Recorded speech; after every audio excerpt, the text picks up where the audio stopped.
waxaa nala yidhi waxaa idin doonaya guddoomiyihii golaha sare markaa madaxweyne weli ma hayne waanu nin waliba gaari baa loo geeyey gaari wuu soo raacay waanu isu nimi markaanu u nimi oo isnabdaagnay dee 6 sanana ismaan anag ayaa maxamed siyaad barre wuxuuna yidhi dambiilayaal baad ahaydeen niman xun baad ahaydeen sidaad yeesheen waxaad istaahisheen ciqaab intaa ka badan waa noo hanjabi mise waa na baqsanaya garanmay annagiina waxaan isla soo taagnay kumaanan xirnayn iyaa markaa kugu wehelinayay yeelitaanka laga yeelay waa aniga iyo caydi oo nala soo wada daayey xabsiga dhexe oo muqdisho nalaga soo daayey deeto oo aanu 2 sano iyo 8 bilood ku xirnayn xabsiga mandheerana waxaanu ku xirnayn 3 sannadood barawna 4 bilood baanu ku xirnay wuxuu yacni naga dhaadhexinayay inaan qirano in wixii aanu ku xirnayn ay xaq ahayd oo aanu dunuub gallay annana waa ka muranno waxaanu nidhi annagu dunuub ma geline itaal baa naloo sheegtay adigaana madax ka ahaa raggii noo sheegtay ha yeeshee haatan haddii aan dibadda joogno maxaa noogu cadaadinaysa waleedaa xaq baad ku xirnaydeen muran dheer baana dhex maray 3 saac ee ka dhimanaa habeennimada murankaasoo harta nagaga dhammaaday waa berigii iyo wuxuu nagu yidhi dhegaysta niman waxaa tihiin khaldan oo iimaan lawayaashii aan waagii ku ogaa markii la xirayay ayaa tihiin weli ma idin hanuunsamin ha yeeshee labadiinna ciidama idiin dirsan maayo ilaa idin aamini mayee nin walba wakaaladihii markaa jiray yaan midub dhiibaya aniga wuxuu yidhi meeshii fiyaad la oran jiray iyo gaadiidka iyo qalabka bayactirka oo talyaaniga aanu caawa kala wareegin ayaad waxaad ka noqonaysaa mareeyo guud waatay aydiinna wuxuu ku yidhi waxaad mareeyo ka noqonaysaa wakaaladii dawooyinka oo asbiima la oran jiray labadooda xafiisna way iska soo horjeedaan midna fiyaadbu wuxuu kaga yaal dhanka ka soo horjeeday warshaddii fiyaad meesha aniga la geeyana waxay ahayd inta fiyaad baarkeedii in yar la dhaafo waxay ahayd meel shirkaddu markii talyaanigu haystay ay deganaayeen laakiin aan ka fogayn waxaan u qaadannay mar haddii labadaa meelood isu muuqdana la kala geeyey dee kolley waana ilaalinayaa in halkan laydinkaga warhaynay isku gruub ina idin ilaalinaya kaana wuu arkaa kaana wuu arkaa xafiiskiisa wixii gelaya waxaan kasoo baxaya waxa dabagal dheer baan inala ku sameeya markaa kadib waxaan anigu fiyaad joogay aydiinna asbiima joogay 20 bilood oo madax ka aha runtii anigu way hagaajiyey wakaaladii caydniina sarasoo kale u yeelay 2 ninoo saaxiibana waanu ahayn waayo kalida ofsas baan soo wada maray ciidamadan ka shaqaynay haddana staff college oo raashiya ah oo 3 sano iyo baraan soo maray marka aqoon aad u dheer baa isu lahayd haaye marka dee macruufna waa ahayn saaxiib baan ahayn aabbihii xataa waa garanayay caydii anigaa muhiim u noolayn waxaa marka uu na yidhi waxaad yeelaysaan waxaad leedihiin aqoon military iyo khibrad dagaal waayo anigu waxaan ku jiray dagaalkii anoo bataliyan commandar aan waxaan galay 64 dagaalkii inta dawladaha habashida iyo na weerareen oo xuduudda la isku soo weeraray anigu ninkii daafacay baan ahaa bakool iyo gado ninkii daafacay ayaan ahaa aydiid markaa ma jirin ciidan unit furinta jira ma jirin talisku ka shaqaynayay wuxuuna yidhi labadaa meelood baad kala tegaysaan 20 bilood markaan joognay dagaalkii 77 oo dhex maray Mengistu iyo Maxamed Siyaad Barre ayuu inta noo yeeray wuxuu yidhi khibrad baad leedihiin tababar dheer baad leedihiin aqoon badan oo ciidan baad leedihiin aniga wuxuu yidhi meeshaad 64 ka dagaalantay oo ah doolow jahadiisa halkaas saxa wal front baad ciidanka xoogga dalka iyo wixii boliis iyaga lagu daro iyo jabhadda Soomaali Abow anu garan oo Soomaali Abow markaa waa la yaabanay maxay ahayd baan leeyahay Soomaali Abow baad madax u tahay ciidanka marka la isku dambaro 30 kun nin buu ahaa saas waqti iilay nagayaad ka gudbaysaa halkaas waa nabawagi Talyaaniga qabsaday Itoobiya buu la socdo uu noo sheegay wuxuu yiri inta gaal Talyaaniga oo madaxna waxa faras noo fuulay baan annaguna waxaan lugeynaa Addis Ababa waxaan leeyahay Muqdisho ila Addis Ababa markii wadada uu yiqay waana dhulka la fog Itoobiya markii aad dool u dhaaftana waxaad gelaysaa buuro iyo webiyaal iyo dhul kayma ah oo dhir badan wadada dhinacan uga bayrtana male markaad naga ila qabataan waad gudbaysaan meel awaasa la yiraahdo oo leeyg leh baad sii maraysaan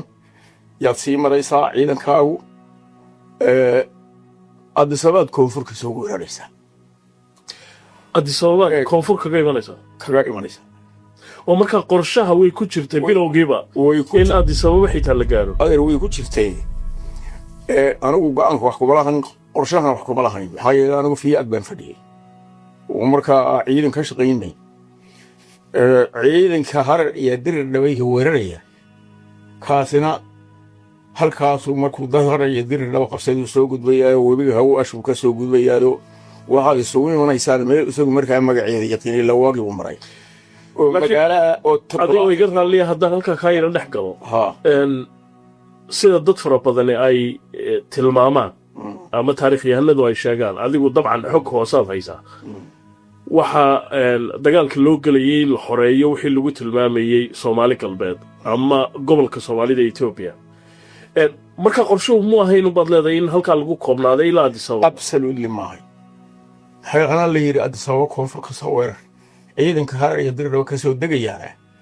waxay soo imanaysaa wadada ka timaada ee koonfur oo markii dambe mooyaalay Kenya iyo aada iyo wadada harar iyo dirir ka timaado oo waxay soo imanayaan magaalo aan weynayn la yiraahdo Mocho oo Addis Ababa 70 kilomitir ka sokoysa deeta wada jirahan baa la rabay inaan Addis Ababa qaw anigu waxaan ku yiri masuura galba ciidankeena iyo awoodeena iyo marka la eego hadalna waxaga noqotaan haabli oo waxaan yiri dhulku seeya ninka taliyaha ee dhulka iyo jawiga iyo dadka dhulka degan iyo waxaas oo dhan ugu tushaa ila waa dhibaatooyin ka hor iman kara markuu dagaalka galay wuxuu yiri dhulka iska dhaafay saayal waaye ciidanka hargay dirdiba soo digo way la yeelay markaas laga tashanaya yaana waxaan arki jiray dagaal hadii la girayo in horta political objective ama ula jeedo siyaasadeed in state kuleeyahay haddii yiri Soomaali galbeed baa la qabanaya marka ula jeedadu waa taa hayeeshee strategically inay suuragal tahay anigu waa ila cusay midda kale dhul weyn oo runtii geographically ku adag ciidankii soo gala bayleeda Itoobiya waxay leedahay maan baawar badan ama shacab badan haddii dhulkii waddankii haddaad la dirirayso waddan waa la tixgeliyaa waddankaasi suu yahay dadkiisu inuu yar yahay inuu badan yahay inuu ilawamaan baawarka ha dhowto ciidamada laga dhigaye iyo dhulku inuu baaxad weyn yahay oo balaaran yahay in kale wali labadaa markii lagaa badan yahay haddii strategically inay kugu qallacataa laga yaabo weliba haddaadan dagaalka yacni bilowga aadan bisha ugu horraysa iyo bisha ku xigtay aadan adkaan oo aadan meeshii lagu cayimay inaad qabatid qabsan dagaalku wuu dheeraanayaa markuu dheeraadana ciidankoodu dhammaan mayo intaa wax kumayaal 40 konton iyo maaqan 60 milyan bay ahaayeen markaa Itoobiya dee inaguna 10 milyan oo qof waynu kulligan marka la isku daro kulli jamhuuriyadda Soomaaliya anu saasan filayaa hadhow waa lagu biyo Kenya dii dagaalku dheeraado waxaa kaloo yacni suuragal ahayd dowlado kale oo Itoobiya u hiilinaya inay dagaalka soo galaan isbiid baa marka loo baahnaa Cabdisalaam isbiid in guula lagu gaaro oo objectivekiina loo diray laakiin bilowgii taas waa dhacday Sooma markii dagaalka la galay sidaynu la wada soconno Soomaaliya ciidanka ay markay haysatay waa ka xoog weynaa kii Itoobiya waayo Soomaaliya equipment-iga haysatay iyo tababarkay lahayd aad bay ka xoog weynay saraakiil wada tababaran oo staff college oo wada baxay baa ciidamada hogaaminayay furuntayda anaa madax ka ahaa furuntadii baali qaar kale hogaaminayay harar iyo dirir rabe areeya markaa harar iyo dirir rabay ku dhawaayeen wasiirkii gaashaandhiga oo taliyay ciidanka ah oo Cali Samantar ahaa oo aanu ilaa kayd oo sar Colsmith sahin baa runtii ay hoos imanayeen hogaaminayay waxaa marka loo baahnaa in markii qorshaha la sameeyay lagu talagalo factories ka soo dhan haddana waxaan u qaatay in lagu talagalay hayeeshee markii dambe oo ciidankii harar iyo dirir ka soo digilaa soo socdo anu naga ila waan gaaray laakiin awooda inta ka badan sii socon karo haddii aan ciidanka la xoojin ma haysan ciidanku xooga artillery la socday inta kale infantry waa taangis iyo ABCs iyo dayuurada iyo magaciisi iyo maartay dagaalka kula jiro taageeraya ma jirin maalin qodab dayuurada inuu soo diray ciidankii hore iyo dirir markuu socon waayay anigu waxaan disay war haddii ciidankana wuxuu madaxa loogu garaacayay difaac u samari karin khasaare badan baana ku gaarayay waxaan codsaday markaan aan Muqdisho tago Muqdisho markaan tagana isaga uun bay qaabilayay Maxamed Siyaad Barre ay qaabilayay ilaa Cali Samantar wuxuu jiraa kore yaa wuxuu ku jiray waxaan sii samaystay qorshe strategic ah oo macquul